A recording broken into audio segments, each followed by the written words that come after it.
అందరికీ నమస్కారం. నేను మీ ఓరుగంటి కృష్ణానంద శర్మ.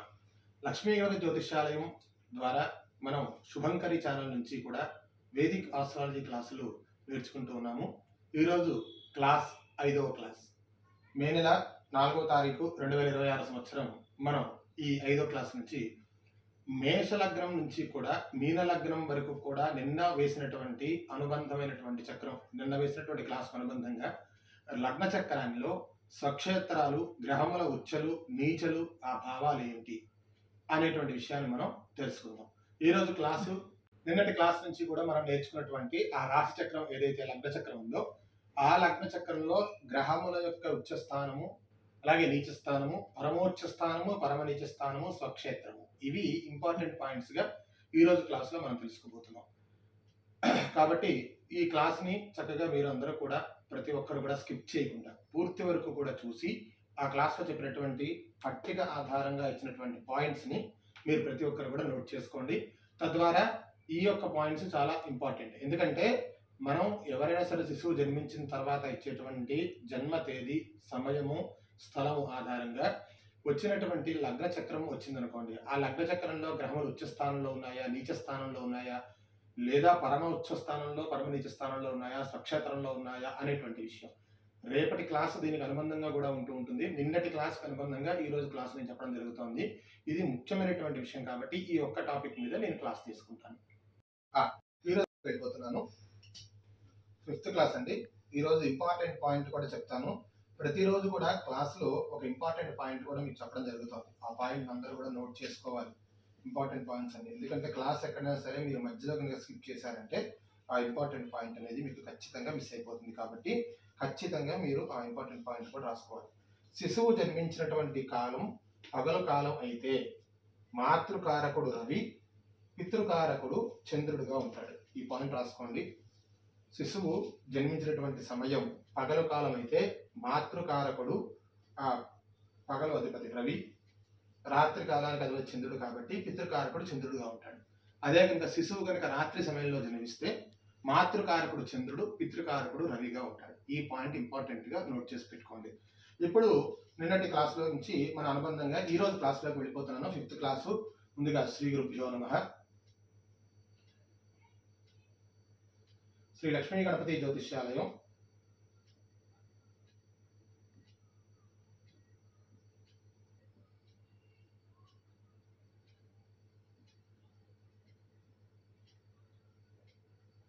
శ్రీ శుభంకరి ఛానల్.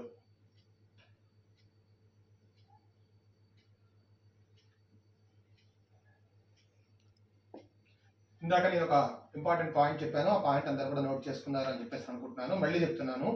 శిశువు పగలు కనుక జన్మిస్తే మాతృకారకుడు రవి, పితృకారకుడు చంద్రుడు.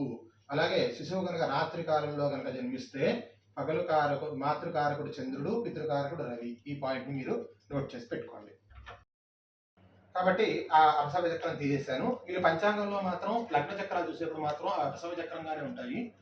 ఆ విషయం గుర్తుపెట్టుకోండి. దాన్ని ఏమిలో మామూలుగా సవ్య చక్రంలోకి వేసుకోండి. ఆర్డర్ ఫస్ట్ నుంచి కూడా ఇక్కడ మేషరాశి నుంచి కూడా రాసుకోండి.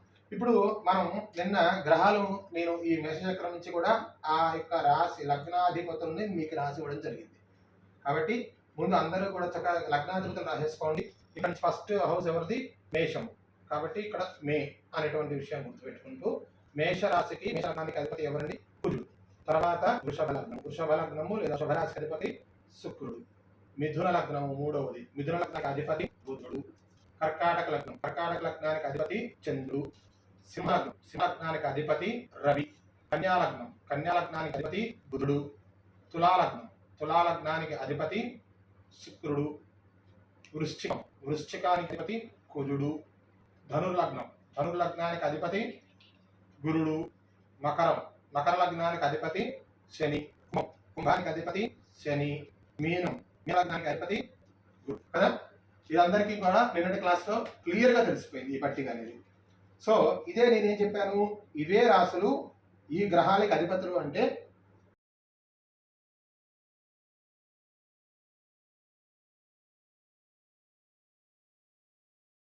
కాబట్టి ముందుగా ఈ రాశ్యాధిపతులు వాటికి స్వక్షేత్రాలు, స్వస్థానాలు అని చెప్పి నేను చెప్పేశాను. ఈరోజు ఎపిసోడ్లో మనకి 5th క్లాస్లో ఫస్ట్గా రాసుకోవాల్సినటువంటి పాయింట్ ఏంటంటే లగ్న చక్రం రీత్యా స్వక్షేత్రములు. నేను రాసుకున్నారా? సరే, ఈరోజు క్లాస్లో కూడా కంటిన్యూషన్ చేసుకోండి, క్లియర్గా ఉంటుంది టాపిక్ అనేది. స్వక్షేత్రములు అంటే వాటి సొంత ఇళ్ళు ఏంటి? మేషానికి మేష వృశ్చికాలకు కుజుడు స్వక్షేత్రము. 1 పాయింట్. సెకండ్ పాయింట్, వృషభ తులలకు శుక్రుడు స్వక్షేత్రములో ఉంటాడు. మూడోది, మిథున కన్యలకు బుధుడు స్వక్షేత్రములో ఉంటాడు. 4వ పాయింట్, కర్కాటకంలో చంద్రుడు స్వక్షేత్రములో ఉంటాడు. 5, సింహలగ్నానికి రవి స్వక్షేత్రంలో ఉంటాడు. 6, మకర కుంభములకు ధనుర్మీనములకు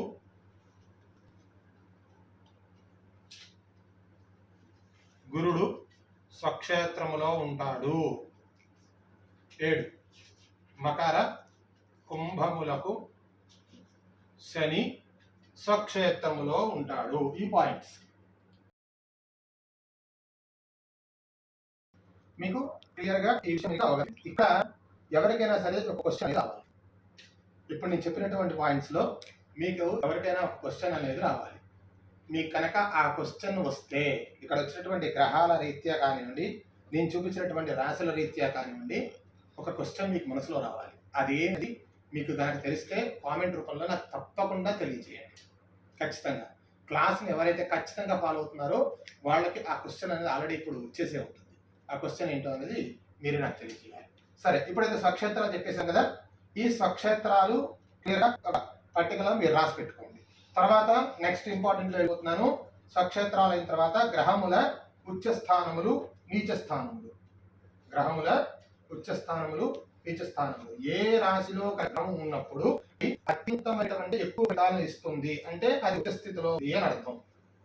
ఏ గ్రహం అయితే ఫలితాలు ఇవ్వాల్సినటువంటి గ్రహం కనుక నీచ స్థానంలో ఉన్నప్పుడు అది దాని ఫలితాలను కోల్పోవడమే కాకుండా దానివల్ల ఎటువంటి ఉపయోగం అనేది లేకుండా పోతుంది. అది నీచ స్థానం. ఉచ్చ స్థానం అంటే ఏమిటి? గ్రహము అత్యధికంగా రెట్టింపు శక్తిని కలిగి ఉండి ఆ యొక్క వ్యక్తి మీద రెట్టింపు శక్తిని ఇస్తుంది. అది ఉచ్చ స్థానం. పరమోచ్చ స్థానం కూడా ఉంటుంది డిగ్రీల్లో, అది కూడా తెలియజేస్తాను. ముందు ఉచ్చ నీచ స్థానాలు తెలుసుకోవాలి. ఉచ్చ స్థానము అంటే సైడ్ హెడ్డింగ్ పెట్టుకోండి. ఉచ్చ స్థానము, ఉచ్చ నీచ స్థానములు. డెఫినేషన్ రాసుకోండి. ఉచ్చ స్థానానికి గ్రహము అత్యంత ప్రభావవంతంగా పనిచేయు స్థానము ఉచ్చ స్థానము. గ్రహము అత్యంత ప్రభావవంతంగా పనిచేసేటువంటి స్థానాన్ని ఉచ్చ స్థానము అంటారు. గ్రహము తన యొక్క పూర్తి ఫలితాలను కోల్పోయేటువంటి స్థానము అంటే 0 స్థానము. గ్రహము తన ఫలితములను పూర్తిగా కోల్పోవుట. ఆ కోల్పోతుంది అంటే అది నీచ స్థానంలో ఉంది. ఈ యొక్క ఉచ్చ నీచ స్థానాలలో ఫలితాలను ఎలా నిర్ణయించాలి అనేటువంటి విషయం తర్వాత చెబుతాను. నేను చెప్పిన కాన్సెప్ట్ ఏంటంటే ఉచ్చ స్థానం అంటే ఏమిటి? గ్రహము అత్యధికంగా శక్తివంతంగా పనిచేయడం. నీచ స్థానము అంటే దాని ఫలితాలను కోల్పోవడం. ఇది ఏమవుతుందంటే ఒక్కొక్క రాశిలో గ్రహము సుమారుగా కీ పాయింట్ చెప్తున్నాను. ఇప్పుడు నేను చెప్పేది కీ పాయింట్ అని పెట్టి రాసుకోండి. ఒకవేళ కనుక శుభగ్రహము కనుక నీచబడితే పాపో నీచగత శుభ అంటే పాపగ్రహము నీచబడినప్పుడు శుభ ఫలితాలు ఇస్తుంది. తర్వాత మనం తెలుసుకుంటాం. ఇప్పుడు ఆ కాన్సెప్ట్ అనేది మనం తేకూడదు. మనం ఫస్ట్ మా ఇతరులో పెట్టుకోవాలంటే ఫస్ట్ తెలుసుకోవాల్సింది ఏంటి? ఉచ్చ గ్రహాలు ఏంటి, నీచ గ్రహాలు ఏంటి అది మాత్రమే తెలుసుకుందాం. ఆ రాబో క్లాసుల్లో మనం దీని గురించి మనం తెలుసుకునే ప్రయత్నం చేద్దాం. రైట్, ఇప్పుడు ఈ పట్టిక అందరికీ కూడా గుర్తుంది కదా. సో ఇప్పుడు నేను గ్రహాలు రాసేస్తున్నాను. ఉచ్చ నీచ స్థానాలు ఏమిటి అని చెప్పేసి ఫస్ట్ 9 నవగ్రహాలు కూడా మనం రాసుకుందాం. ఇందాక క్వశ్చన్ మార్క్ వస్తుంది అందరికీ కూడా, దాని సమాధానం కూడా ఇప్పుడు రాబోతోంది. ఎవరైనా సరే కామెంట్లో పెట్టండి మాకు ముందుగానే స్ఫురించింది అని. ఫస్ట్ గ్రహం ఏంటి? రవి. రవికి ఉచ్చ స్థానము ఏమిటి? రవికి ఉచ్చ స్థానము మేషము. రవికి ఉచ్చ స్థానం ఎన్ని డిగ్రీలు అనేది మళ్ళీ చెప్తాను. ఫస్ట్ రాసుకోండి. రవి మేషంలో ఉచ్చ స్థానంలో నుండును. అలాగే నీచ స్థానము దానికి ఏ గ్రహం అయితే ఉచ్చ స్థానంలో ఏ రాశిలో అయితే ఉంటుందో దానికి 7వ రాశి నీచ స్థానం అవుతుంది. ఇది క్లియర్గా గుర్తుపెట్టుకోవాలి. ఉచ్చ స్థానంలో ఉన్నటువంటి గ్రహము ఏ రాశిలో అయితే ఉంటుందో దానికి సవ్యంగా 7వ పట్టికలో 7వ స్థానంలో ఉన్నటువంటి స్థానమే ఆ గ్రహానికి నీచ స్థానం. సో మేషంలో కనుక రవి ఉచ్చ స్థానంలో ఉంటే మేషం, వృషభం, మిథునం, కర్కాటకం, సింహం, కన్యా, తుల. సో రవి తులలో నీచ స్థానంలో ఉంటాడు. క్లియర్? రవి మేషంలో ఉచ్చ స్థానంలో ఉన్న అంటే దానికి 7వ స్థానము తులలో ఆ రవి నీచ పొంది ఉంటాడు అనేటువంటి విషయం అనేది మనం తెలుసుకోవాలి. ఓకేనా? రెండో పాయింట్ చంద్రుడు. రవి చంద్రుడు. చంద్రుడికి ఉచ్చ స్థానం ఏంటి? నీచ స్థానం. చంద్రుడికి వృషభం ఉచ్చ స్థానం. వృషభం ఉచ్చ స్థానం. అలాగే అనుబంధంగా 7వ రాశి 1 2 3 4 5 6 7 అంటే ఏమైంది? వృశ్చికం. వృశ్చికం అనేది చంద్రుడికి నీచ స్థానము. తెలుస్తుంది కదా? ఏ గ్రహం అయితే 7వ స్థానం ఏ స్థానంలో అయితే ఉచ్చ స్థానంలో ఉంటుందో దానికి అనుబంధంగా 7వ స్థానంలో ఉన్నటువంటి గ్రహము నీచ పొంది ఉంటుంది. ఇది క్లియర్. మూడోది కుజుడు. కుజుడు కుజుడు ఏ స్థానంలో ఉచ్చ గ్రహము, ఏ స్థానంలో నీచ గ్రహం అనేటువంటి విషయం తెలుసుకుందాం. కుజుడు మకరంలో ఉచ్చ పొంది ఉంటాడు, అలాగే కర్కాటకంలో విషయాన్ని మనం తెలుసుకోవాలి. చూడండి, మకరం కుజుడికి ఉచ్చ స్థానం. మకరం కుజుడికి ఉచ్చ స్థానం. అనుబంధంగా 7వ స్థానం 1 2 3 4 5 6 7. కర్కాటకము ఆయనకి నీచ స్థానం. కర్కాటకంలో ఆయన నీచ నుండి ఉంటాడు. ఓకే. తర్వాత 4వది రవి, చంద్ర, కుజ. ఇప్పుడు రాసేటువంటి గ్రహం ఏంటి చెప్పండి? నేను చెప్పినటువంటి ఆర్డర్ ప్రకారం ఇప్పుడు మీరు చెప్పాలి. రాహు. ఇందాక రాహు వచ్చిందా? పోనీ ఇక్కడ ఎక్కడైనా రాహు వచ్చిందా? రాహు రాలేదు. అంటే దాని అర్థం ఏమిటంటే రాహుకేతువుల విషయంలో గౌతమి సిద్ధాంతంలో కానివ్వండి, లేదా బృహత్ పరాశర హోర సిద్ధాంతంలో, జైమిని సిద్ధాంతంలో కానివ్వండి చాలా వ్యత్యాసాలు ఉన్నాయి. కొంతమంది ఇప్పుడు పరాశర హోర సిద్ధాంతంలో రాహుకేతువులకి ఉచ్చ నీచ స్థానములు అలాగే మన మిథున, ధనుస్సులు చెప్పబడ్డాయి. కానీ జైమిని సిద్ధాంతం, గౌతమ సిద్ధాంతంలో మాత్రం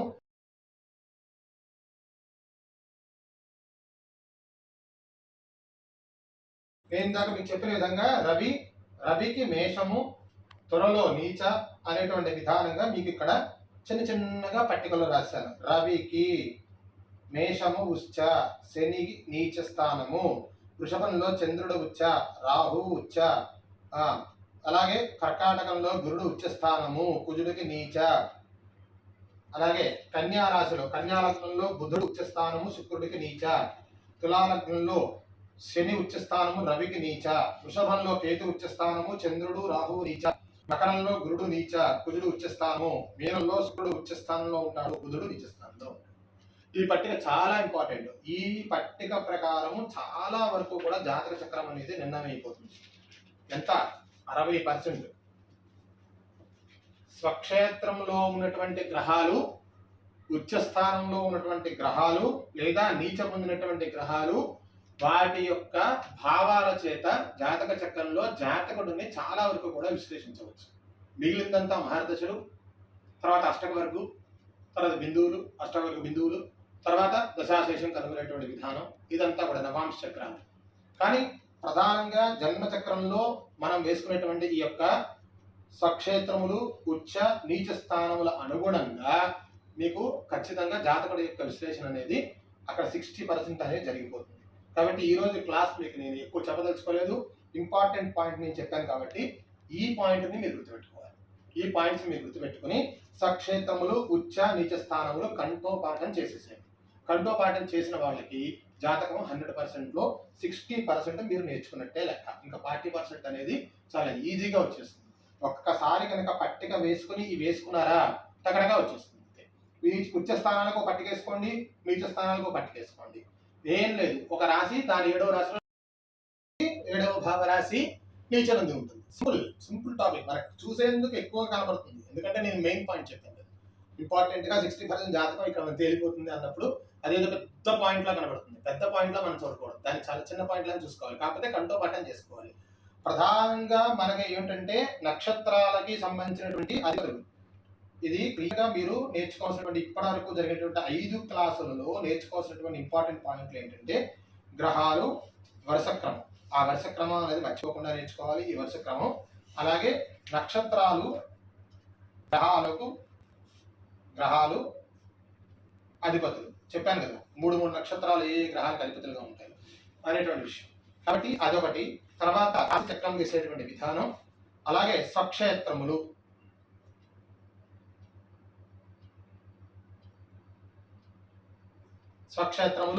ఉచ్చ నీచ స్థానములు, ఇవి చాలా చాలా ఇంపార్టెంట్ అయినటువంటి పాయింట్స్. ఈ పాయింట్ కనుక మీరు కనుక నేర్చేసుకున్నారు అంటే జాతక చక్రంలో 60% వరకు మీరు వచ్చేసినట్టే. అండ్ కాబట్టి ఇది పూర్తిగా నేర్చుకొని పూర్తిగా దీని యందు అవగాహన తెచ్చుకోండి. ఎక్కడా కూడా మీరు ఈ పాయింట్స్ని మిస్ అవ్వద్దు. రేపటి క్లాస్లో మనం తెలుసుకుందాం. రేపు చాలా ఇంపార్టెంట్ నేను టాపిక్స్ అనేది చెప్పబోతున్నాను. చిన్న టాపిక్గా దీనికి అనుబంధంగా ఇవి ఏ డిగ్రీలు ఎంతెంత డిగ్రీల దగ్గర వచ్చే స్థానాలు కొన్ని ఉంటాయి అనేది చిన్న టాపిక్ మీకు చెప్పిస్తాను. చెప్తూ కూడా రేపు చాలా వెరీ వెరీ ఇంపార్టెంట్ పాయింట్ని రివీల్ చేయబోతున్నాను. అది ఏంటనేది రేపటి క్లాస్లో మీరు తెలుసుకుందాం. అందరికీ నమస్కారం. నేను మీ ఓరిగంటి కృష్ణానంద శర్మ. ప్రతి ఒక్కరు కూడా మా ఛానల్ని, శుభంకరి ఛానల్ని సబ్స్క్రైబ్ చేయడం మాత్రం మర్చిపోకండి.